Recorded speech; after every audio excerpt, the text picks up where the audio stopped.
Hello and welcome back. Jaya tasty tips. ரவை இட்லி பண்ணியிருக்கேன். அது கூடவே தொட்டுக்கிறதுக்கு பீனட், பாதாம், பொரிகடலை இதை வச்சு குயிக்காக ஹெல்த்தியான ஒரு சட்னி பண்ண போகிறோம். ட்ரை சட்னி. அதுக்கு என்னெல்லாம் தேவை அப்படின்ட்டு நம்ம இந்த வீடியோவில் பார்க்க போகிறோம்.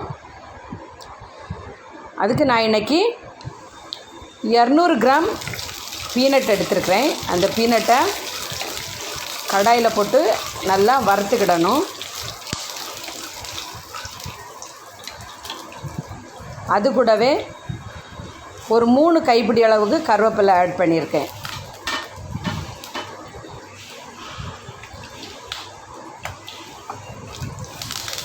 அதையும் சேர்த்து நல்லா வதக்கி விட்டுக்கிடணும். அது கூட ஒரு 20 நல்ல மிளகு சேர்த்துருக்குறேன். ஒரு 5 பச்சை மிளகாய் ஆட் பண்ணுறோம். அதையும் சேர்த்து நல்லா கலந்து விட்டுக்கிடணும். அது கூடவே 20 கிராம் பொரிகடலை, ஒரு 7 பாதாம் ஆட் பண்ணியிருக்கேன். அதையும் சேர்த்து நல்லா வறுத்து எடுத்துக்கிடணும். கூடவே 2 துண்டு இஞ்சி பொடிசாக நறுக்கி அதையும் சேர்த்துருக்குறேன். அது கூடவே தேவையான அளவு சால்ட்டு ஆட் பண்ணுறோம்.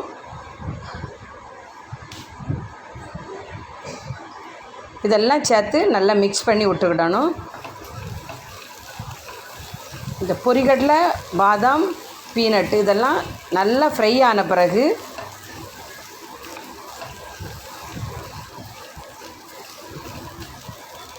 நல்லா ஆற விட்டு மிக்சர் ஜாரில் நம்ம மாற்றி கிரைண்ட் பண்ணி எடுத்துட வேண்டியதான். பாருங்கள், இதை ஆற விட்டு எடுத்துட்டேன். இப்போ நம்ம மிக்சரில் கிரைண்ட் பண்ணிட்டோம். பாருங்கள், இந்த அளவுக்கு கொரகொரப்பாக கிரைண்ட் பண்ணி எடுத்துடணும். குயிக்காக வேலை முடிஞ்சிடும். இந்த பக்குவத்தில் எடுக்கணும். நம்ம இன்றைக்கி ட்ரை சட்னி பண்ணியிருக்கோம்.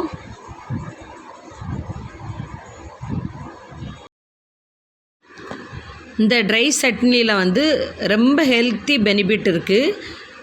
இஞ்சி ஜீரண சக்தியை கொடுக்கும். நம்ம இஞ்சி ஆட் பண்ணியிருக்கோமா, அதே போல் கருவேப்பிலை கண்ணுக்கு, முடி வளர்ச்சிக்கு ரொம்ப நல்லது. அயன் சத்து இருக்குது.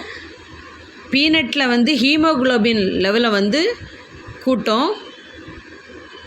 அதே போல் பாதாம் ஹார்ட்டுக்கு நல்லது. ரெண்டாவது இதில் நல்ல கொலஸ்ட்ரால் காணப்படுது. அதே போல் பொரிகடலையில் புரோட்டீன் இருக்குது. இதை நம்ம குழந்தைகளுக்கு அப்படியே ஃப்ரை பண்ணி கொடுத்தோன்னா ஒரு சில பிள்ளைகள் சாப்பிடும், மற்ற பிள்ளைகள் சாப்பிடாது. அதை சாதத்துக்கூடையோ இல்லைன்னா இட்லிக்கு இப்படி சட்னி ஆட்டு நம்ம பண்ணி கொடுத்தோம் அப்படின்னா நல்லா டேஸ்ட்டாக இருக்குமா, பிள்ளைகள் இஷ்டமாக சாப்பிட்ருங்க. நீங்களும் மறக்காமல் உங்கள் வீட்டில் இதை ஒரு வாட்டி பண்ணி பாருங்கள். இதை குவான்டிட்டி அதிகமாக நம்ம ஃப்ரை பண்ணி நல்லா மிக்சரில் கிரைண்ட் பண்ணி ஒரு கண்டெய்னரில் அடைச்சி வச்சிட்டோன்னா 10 days வரை கெட்டு போகாமல் நம்ம தேவைக்கு அந்தந்த நேரத்துக்கு நம்ம யூஸ் பண்ணிக்கிடலாம். இது புளி சாதத்துக்கு யூஸ் ஆகும், லெமன் சாதத்துக்கு யூஸ் ஆகும், தயிர் சாதத்துக்கு யூஸ் ஆகும்.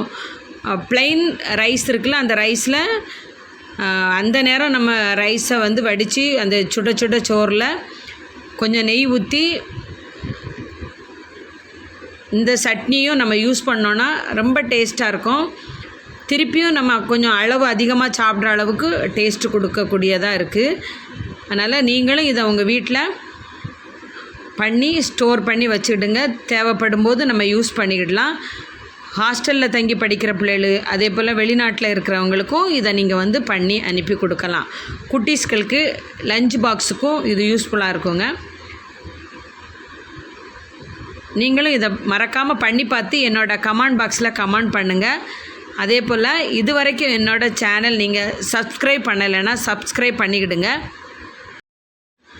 பக்கத்துலேயே ஒரு பெல் ஐக்கான் இருக்கும், அதையும் கிளிக் பண்ணி வச்சிட்டிங்கன்னா நான் அப்பப்போ போடுற வீடியோ உங்களுக்கு ஒரு நோட்டிஃபிகேஷனாக வரும். அப்போது அதை பார்த்து உங்களுக்கு பயன்பெறலாம். இந்த வீடியோ யாருக்காவது நீங்கள் ஷேர் பண்ணி விட்டீங்கன்னா அவங்களுக்கும் யூஸ்ஃபுல்லாக இருக்குங்க. நிறைய பேர் வந்து எனக்கு பொரிகடலை சவைக்க முடியலை, பாதாம் சாப்பிட முடியலை அப்படின்ட்டு சொல்கிறவங்களாம் இப்படி நல்லா ஃப்ரை பண்ணி மிக்சரில் கிரைண்ட் பண்ணி நம்ம வந்து ஒரு சட்னியாக யூஸ் பண்ணோன்னா நம்ம உடம்புக்கு வேண்டிய சத்து கிடைச்சிரும். இப்படியும் நம்ம சாப்பிடலாம். ஹெல்த்தியான டிப்ஸ் உங்களுக்கு கொடுத்துருக்குறேங்க. இதை நீங்கள் பண்ணி பார்த்துட்டு என்னோட கமெண்ட் பாக்ஸில் கமெண்ட் பண்ண மறந்துடாதுங்க. இந்த வீடியோ வந்து நிறைய பேருக்கு பயனுள்ளதாக அமையும். உங்களுக்கு தெரிஞ்சவங்க, ஃப்ரெண்டு, உங்கள் ரிலேஷன் யாருக்காவது இந்த வீடியோவை ஷேர் பண்ணி கொடுங்க, அவங்களுக்கும் யூஸ்ஃபுல்லாக அமையும். இந்த சட்னி வந்து ஒன் டே யூஸ் பண்ணுறது போல் இன்னொரு மெத்தட்லேயும் பண்ணலாம். இதை வந்து நான் வந்து கொரகொரப்பாக அரைச்சிருக்கிறேன். நீங்கள் வந்து நல்லா மையாக கிரைண்ட் பண்ணி அதில் ஒரு அரை கிளாஸ் தண்ணியை நம்ம கிரைண்ட் பண்ணும்போது ஆட் பண்ணிக்கிடணும். அது நல்லா மையான பிறகு அதை வந்து நம்ம வெளியில் எடுத்து தாளிசம் பண்ணி அன்னைக்கு தோசைக்கோ அல்லது இட்லிக்கோ சாதத்து கூடலையோ ஒன் டே நம்ம யூஸ் பண்ணிக்கிடலாங்க. இது வரைக்கும் என்னோடய சேனலை பார்த்த அனைவருக்கும் காட் பிளஸ் யூ.